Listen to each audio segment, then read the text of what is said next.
Hi everybody and welcome back to the HardReset.Info channel. Today we are going to talk about why your BANG OLUFSEN Beoplay H95 headphones are so quiet.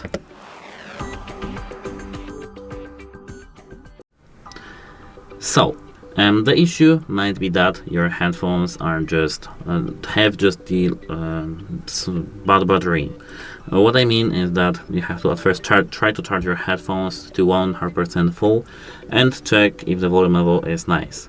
If it is not nice, check if you have some limits set in your phone itself, because I know that in some Android phones there is this option, so try disabling this option.